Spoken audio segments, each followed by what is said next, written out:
Await your possibility. 안녕하세요. 프린들입니다. 이번 주는 원래 테슬라 2부를 하려고 했는데 일드 커브가 더 중요할 것 같아서 먼저 하겠습니다. 테슬라는 한 주만 더 기다려주세요. 운용사 애널리스트, 프롭 트레이더가 주식을 매입하고 혼나지 않는 치트키 두 가지가 있습니다.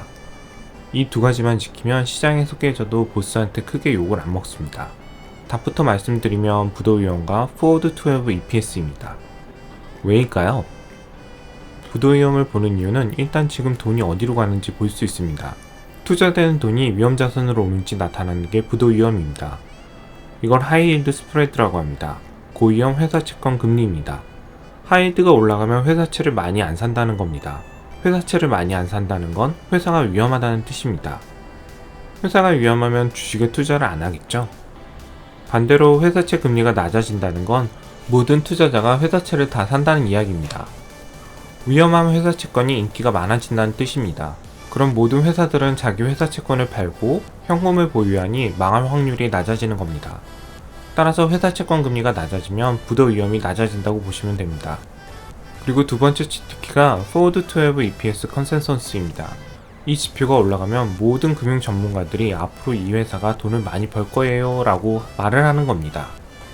최근 모든 자산 운용사 애널리스트들은 직접 트레이딩을 하진 않습니다. AI 프로그램을 만들어서 그 자산 운용사만의 베타 값을 정하고 세팅을 하는 겁니다. 그 중에 이 두 가지 비중이 제일 크다고 보시면 됩니다. 물론 전략에 따라서 무조건은 아니지만 이 두 가지 비중을 높여서 주식이나 ETF를 매입했을 때 손해가 나도 회사에서 덜 깨지기 때문입니다. 이게 애널들이 쓰는 가장 치사하고 졸렬한 익스큐즈입니다. 어떤 애널리스트가 어떤 주식을 샀는데 떨어졌어요. 그럼 사유서를 써야 되는데 나는 프로그램의 부도위험과 포워드 12 EPS 컨센서스 비중을 어마어마하게 높게 잡았어요 라고 하면 상사가 심하게 뭐라고 못합니다. 왜? 지도 그렇게 해왔기 때문입니다. 여기서 포인트는 부도위험이 낮아지고 돈을 잘 벌 것 같은 회사에는 무조건 투자를 해야 됩니다. 근데 부도위험이 낮고 돈 잘 벌 것 같은 회사에 투자를 했는데 주가가 안 올랐다. 그럼 어쩔 수 없는 거죠. 요새 많이 물어보시는 질문이 경기지표가 이렇게 나쁘고 실업률이 이렇게 높은데 왜 주가가 오르냐고 이해가 안 된다는 분들이 많은데요. 제가 6월 16일 목요일 퇴근 전에 커뮤니티에 글을 올렸습니다. 하이힐드 스프레드, 위험지표가 위로 치솟기 시작했고 미국 20년 장기 국채가 급락하기 시작했으니 조심하라고 글을 올렸습니다. 왜? 페드에서 회사채 매입을 늘릴 수 없는 상태에서 일드 커브 컨트롤을 할 수 없다고 발표를 했습니다. 일드 커브 컨트롤이 뭐길래 이렇게 위험하다고 하는 거냐? 일드 커브는 수익률 곡선이라고 하는 건데요. 국채 금리를 나타내는 곡선입니다. 월스트리트 저널에서 만든 일드 커브 관련 영상이니 보고 가시죠. When markets get shaky, investors and economists start talking about the yield curve. You know, the flattening yield curve has been kind of an overhang. Inverted yield curve. Yikes. Inverted yield curves can often, but not always, predict a recession. The reason?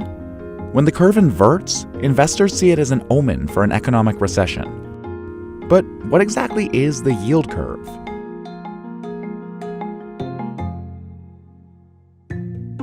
To understand the yield curve, first you have to understand bonds. A bond is a chunk of money an investor lends to a company or a government, with the agreement that over time, they'll be repaid with interest. The interest, or the amount of money the investor earns annually per $100 of bonds, is called the yield. The yield curve measures the yields of all the bonds the Treasury is selling over a long period of time.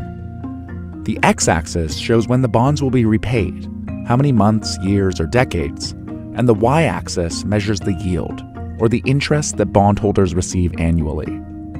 Here's what a normal, healthy yield curve looks like. This means the economy is expanding. You can see that when the market is healthy, longer-term bonds trade at a higher yield, and shorter-term bonds trade at a lower one. So in a healthy yield curve, a 2-year bond might yield 3% annually, and a 10-year bond might get 4%. Investors and economists look at the way the curve bends to predict the health of the economy. So, what causes the yield curve to change shape and invert? There are two levers. The first is the Fed, which influences short-term bonds on the left side of the curve. In a booming economy, the Fed raises short-term interest rates, also known as yields, to rein in borrowing.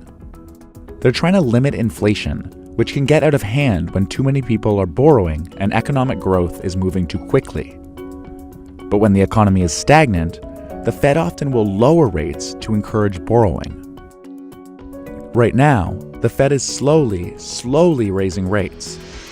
The markets have been trending up for the past 10 years, and unemployment is way down, so they're betting it's time to raise rates and restrict borrowing. Investor sentiment controls the right side of the chart. When investors think the economy is in good shape, they take money out of long-term bonds and instead pour their money into riskier assets, like stocks. The lower demand causes the price of bonds to sink, pushing up the yield. This is an important point. The price of a bond is inversely related to the yield, so when bond prices sink, the yields rise, and vice versa. But when investors think the economy is headed for a rough patch, they pull their money out of stocks and put it somewhere safer, like long-term bonds. This causes yields to drop. That started to happen at the end of 2018. Investors worried that the global economy was slowing down, and they put more money in long-term bonds.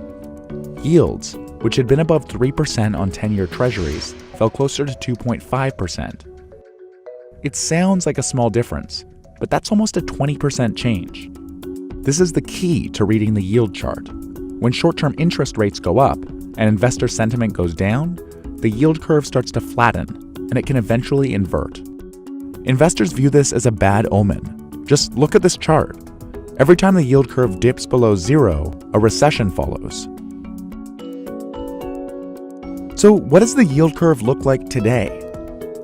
Here's the yield curve in January 2018, and here it is now. You can see it's flattening. This is a big deal for the markets, and perhaps the strongest signal yet that we're headed toward a bear market. But we're not there yet. The curve is pretty flat, but it's not inverted. That means for now, there's no reason to believe a recession is imminent. But if investors put more and more money in long-term bonds, and if the Fed keeps raising rates, that could change.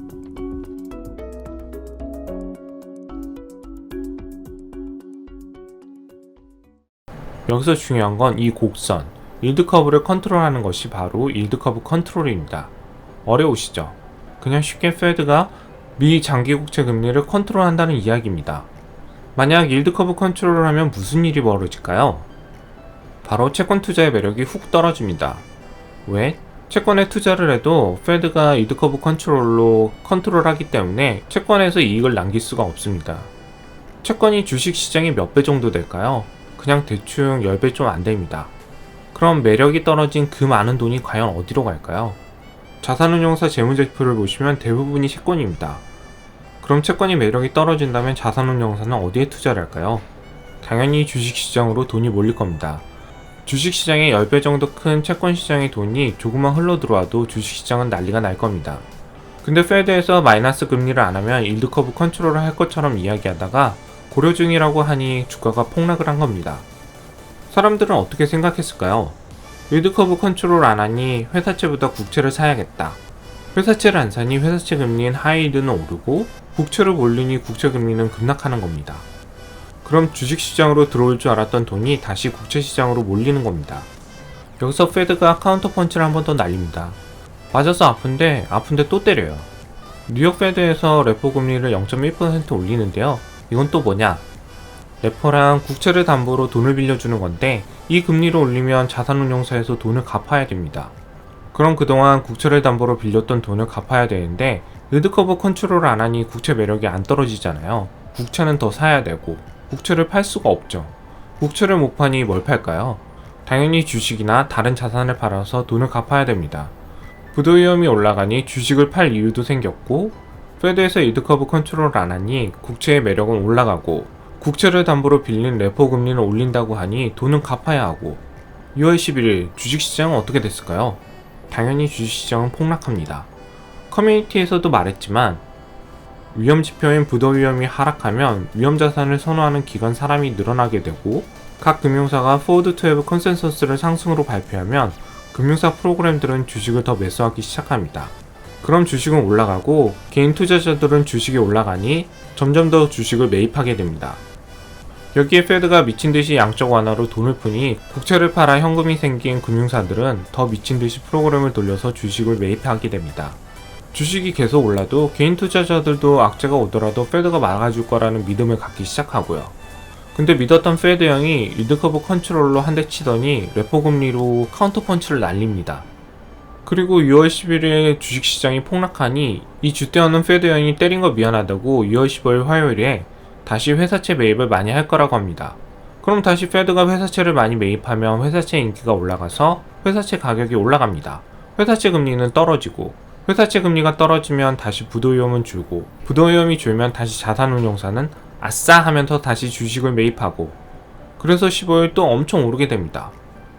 근데 6월 12일 수요일 페드의 대표인 파월이 한마디 하죠. 나는 미친듯이 회사채를 안 살 건데?